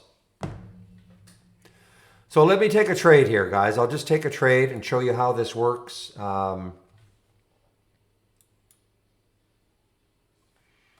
And I'll take the trade right on the chart, MTBC. I'll use the buy button right on the chart. I've assigned the chart long $100 risk. I've assigned that as the way I'm going to trade if I use the buy button right on the chart.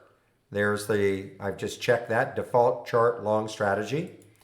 So I'll click on the buy button and then I'll drop it right about the price. See, it's just above it or just below it. And see now see what's happened here is that I've said, okay, it's almost like a conditional buy at 641. The price is at 636 right now. So if the price got up to 641, it would take the trade. I'm just trying to demonstrate. So I'm going to drop it down here. Okay, so it took the trade. And it took 800 shares. Why did it do that? If I take 639, okay, I know what happened. It's because I I'm going to get rid of this. I double clicked it. You got to be careful, but I'm in the simulator. So let me, I know I could explain. I don't want to try to even explain it. I'll try an easier one.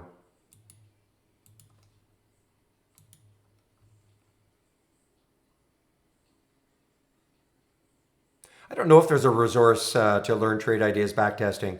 I mean, it's just trial and error. You have our premium service, Joe.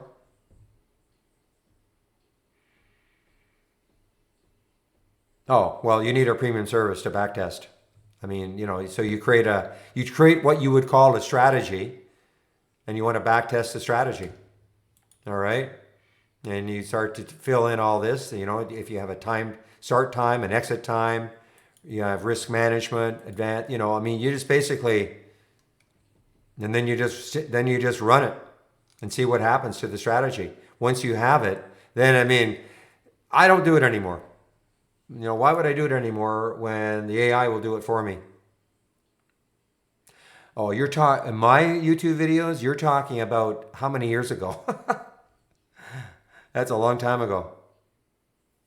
I'm surprised they're still valid. That's before this room even started. Unless you are, very few of our customers backtest. Not saying you shouldn't, but it takes a long time, a lot of, you backtest, then you change a value, backtest again, add a filter in, backtest again. It can take a long, long time.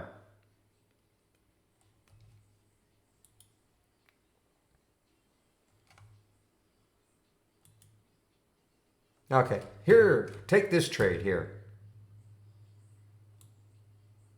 I'm going to drop it right there. Okay, I'm going to wait. It's got to go to 361. Okay, so it just took the trade. 80 shares. Why did it take 80 shares? Because there's the entry, and that's a huge stop based on that VWAP. It's a big, big stop, okay? Because this is such a volatile stock. So it was a big, big stop. 362 minus 235 times 80 will give me approximately $100. Remember, I'm risking $100 in the simulator using this strategy. See, $100 risk. So that's how the share size automatically got allocated. Does that make sense? Anybody who's interested? Because Real is trying to explain, you've got to, so I have a risk of $100 and I have a stop. I'm going to use the computer's stop. Now, whether that's a great stop or not. Remember now, ASTC is so volatile, so that's why the stop was so wide.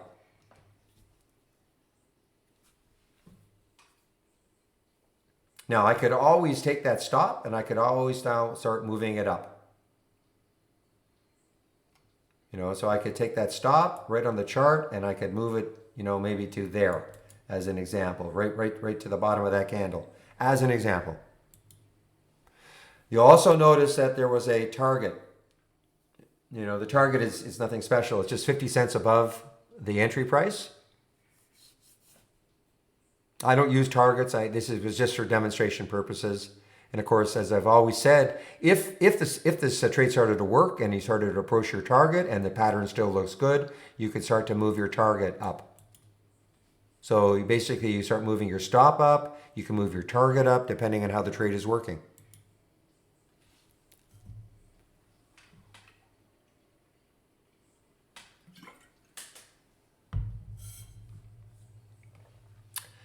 How do you get rid of the volume bars at the bottom of the chart? You mean these? These volume bars? Okay, I'll have to ask you why would you want to do that? But if you want to do that, so you've obviously added them for extra windows. All right, well, let me duplicate a chart because I don't want to get rid of it. So, because this is my, I have a default chart that every time I load a chart, I want to see the same things. I want to see the same indicators. I want to see that. So if I don't want that chart anymore, boy, I haven't done this for a while. Modify indicator parameters. So I would click on that, modify, where's the volume? So I would remove the indicator. So it would look like that. Oh, I see, okay. So modify indicator parameters, and then find it, and then just remove it. Been a while since I've even done that.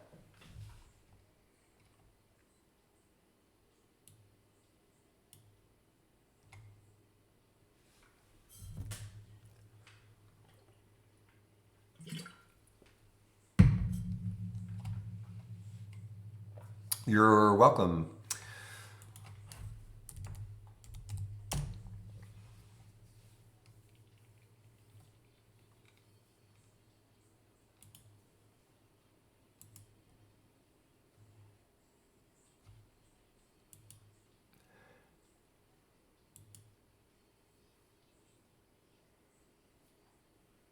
Now, here's how you can also just manually, you don't have to use, you don't have to, if you don't want to, set up a strategy ahead of time. I mean, we think you should because you should know how many shares you're going to buy, ahead of time based on how much you want to risk. But if you can do kind of the arithmetic in your head, so for argument's sake, let's just take MTBC. Let's take this one. Okay, let's just say I want to buy MTBC, and I just want to do it a very, very most manual way you can do it.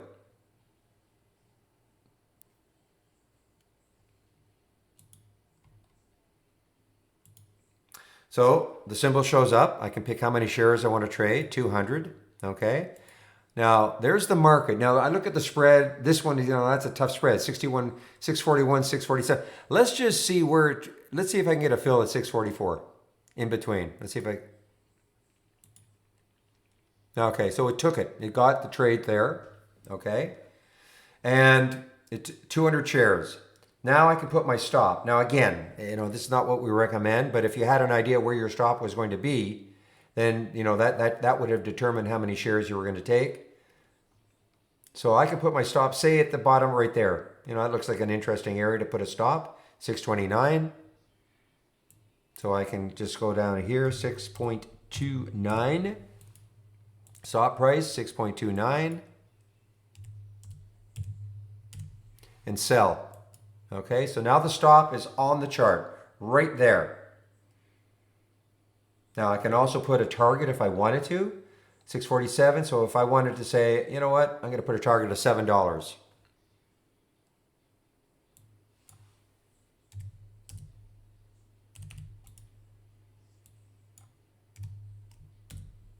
Okay, and just click on sell. So now I've got a target right up there, $7. I've got my stop down here, and now as the trade starts to do whatever it does, I can start to manipulate the stop right on the chart. And of course, as I've always said, if it starts to approach the 7, let's just say for argument's sake it stalls at 695, starts moving down, you can always take that and move it with it. Okay, so it's very easy to do right on the chart.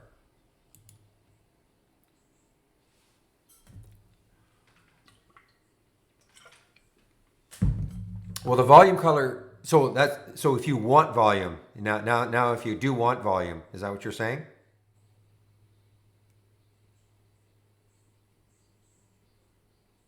On some tracks, okay. So it's the same thing.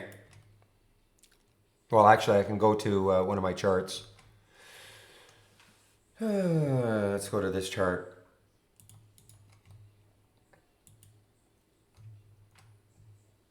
So modify colors right there. Okay, modify the colors. So this is what I like. I like blue and I like orange.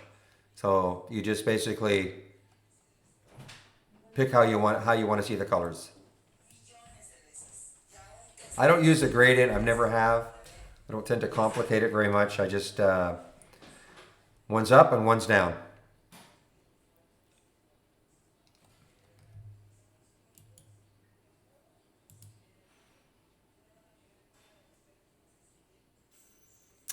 I have not had any problems. None that I've noticed with IB. None that I've noticed.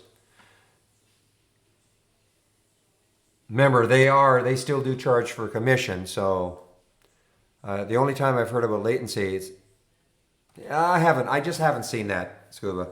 I mean, no, I really haven't seen it. If I'm going into a trade and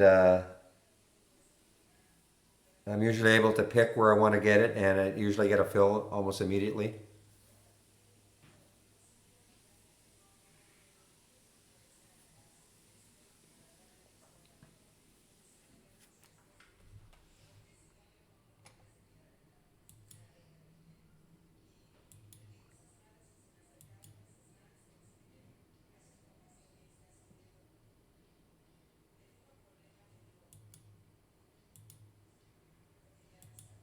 I don't think so. I haven't heard anybody complain about that using Brokerage Plus and connected then to their IB account.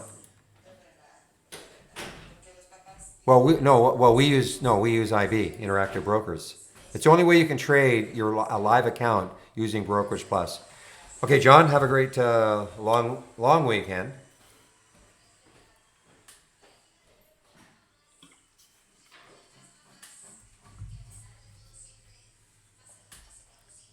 When you say they use Sterling, what do you mean by that? And by the way, guys, in the simulator, it doesn't matter what brokerage platform you've got. Okay, it's using our real-time data from our data provider. All right, it has no bearing on what.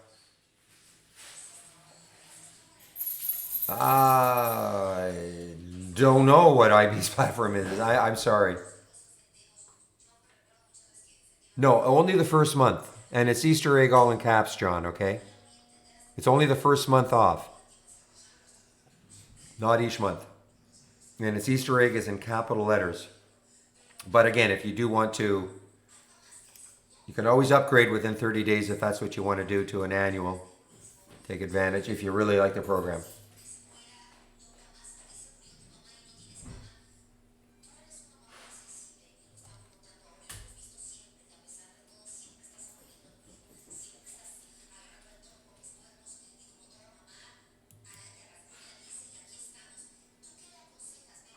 So, Joe, I see you asked that question in the YouTube feed too.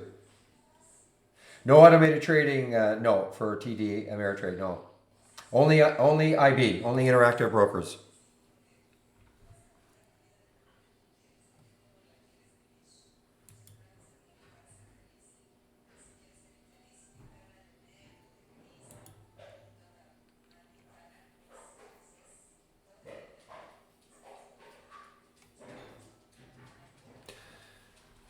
All right, well, Bed Bath and Beyond continues to move down penny by penny. Wow, look at the market. I didn't even realize this. Wow, look at the market. So these shorts are going to work pretty well, I think. We could, would it surprise anybody if we went negative?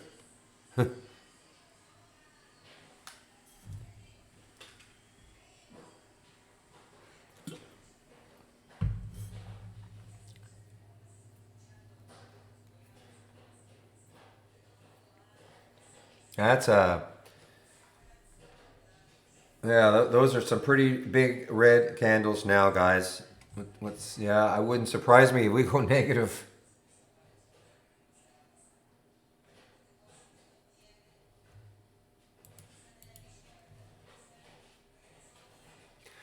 So we can stew about that for 3 days. Wait to see what happens on Monday.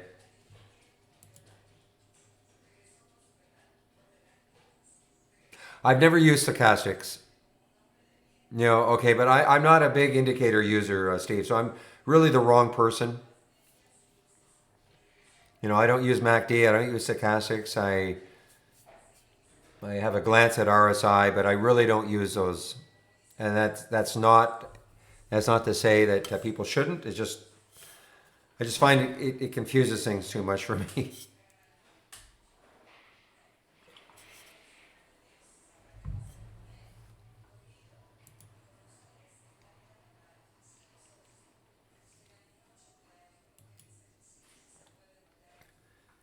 MNK still working.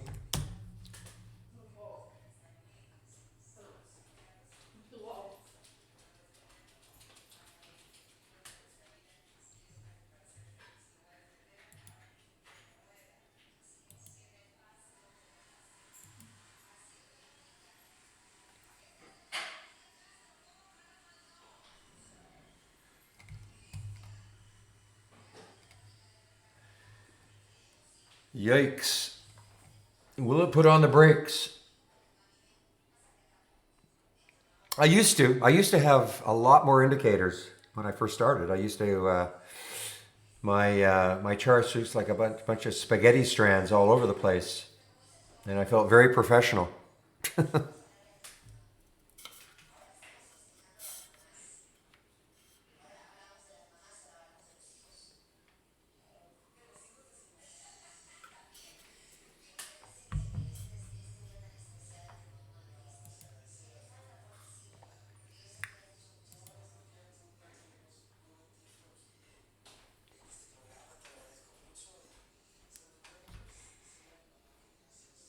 Wow, look at MNK. I don't think that was real.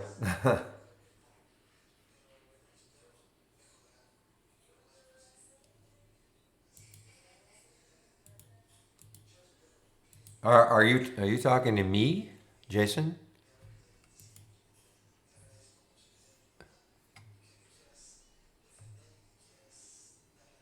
Yeah, I still have this. I still have some of this stuff. I mean, I love the concept of this.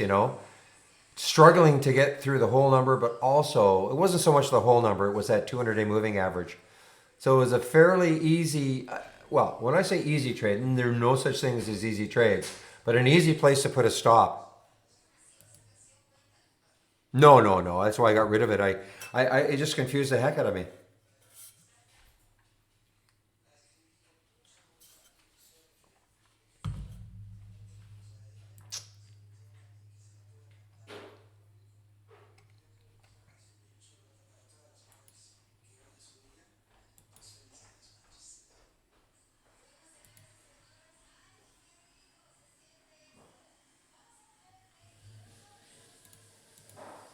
As long as this market keeps down, things like MNK and best Bed Bath and Beyond should continue down. Look at MGM. Wow, what are we now? 146. Remember, guys, this is about a 600-point swing right now from the highs, I believe. Maybe it wasn't that high. Probably at least a 400. I know it was at 500 at one point. I think it was higher. Same thing is happening to everything. MFA, I bet you every one of these.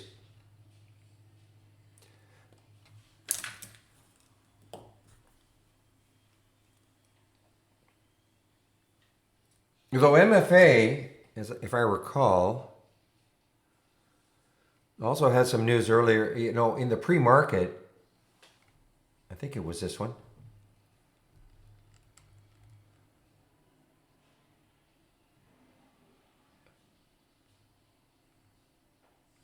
Might have been another one. Another one of these ones.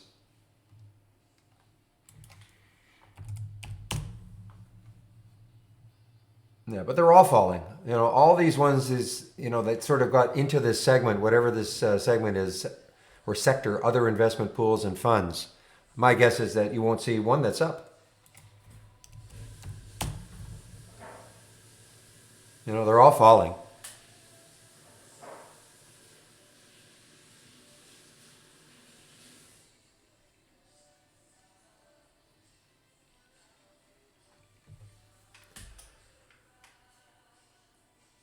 Well, it was a beaten up sector, completely beaten up sector, and I think some of the cash infusions that the government's been making, I think it was trying to prop these up, but I mean they're completely and utterly beaten up.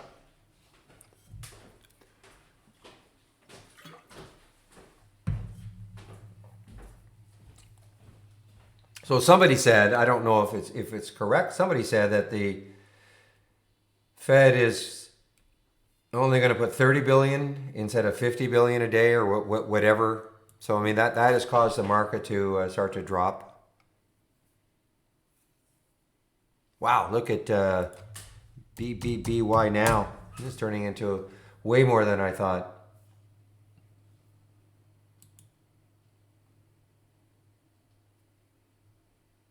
I definitely like the idea that Real pointed out, though. If you're looking for capitulation trades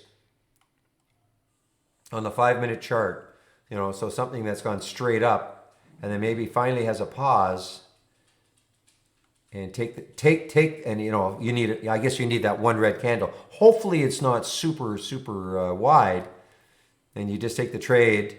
Well, let me get an example of one, though this was very wide, but so the theory would be there's something that's capitulating finally.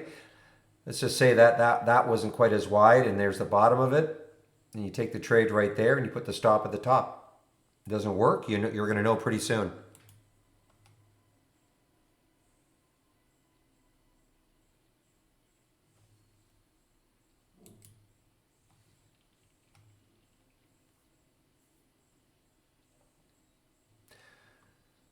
I hope we have even if we're just up by 1. So we have to look at the market being down for 3 days.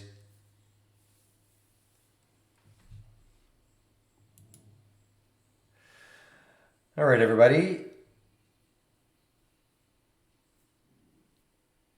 Any other questions?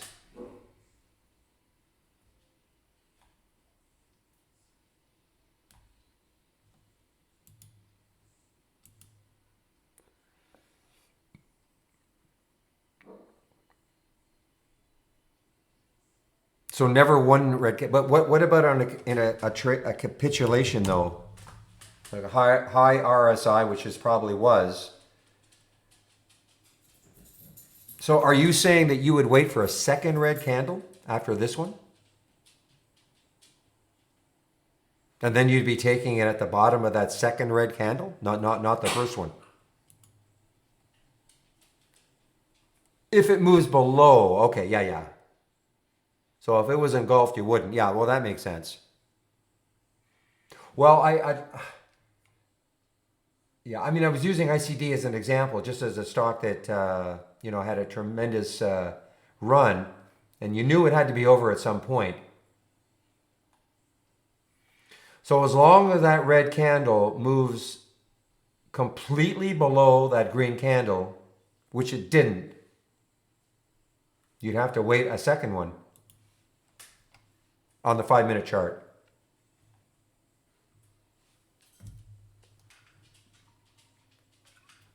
This is not a great example though, because that you would have had to have too wide a stop. But I like the idea for sure.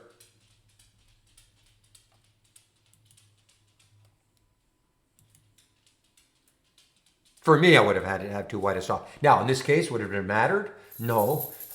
I mean, in this case, obviously not. If you could hang on, going from 10 down to 6, obviously even a 40-cent stop would not be a killer.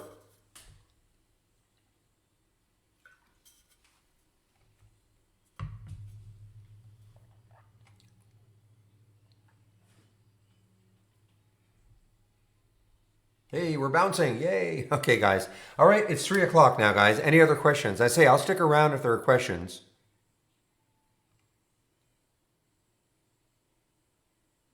I don't see any.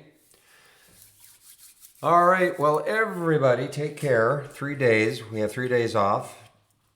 As everybody's saying, be safe. Certainly follow all the rules, all the guidelines.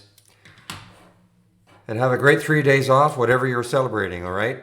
So we'll see you Monday morning at 9 o'clock. And also, I'll just pop this in, shameless promotion for the, excuse me, for a subscription. There's that Easter egg, all right, all in caps. To be on the safe side, it may last till Monday night, but officially it is Sunday night, 11:59 p.m. Eastern time, okay? 25% off. First month only or the entire year. All right, guys. Thanks a lot for all the help. Who knows what Monday's going to bring. We'll see you then. Bye-bye.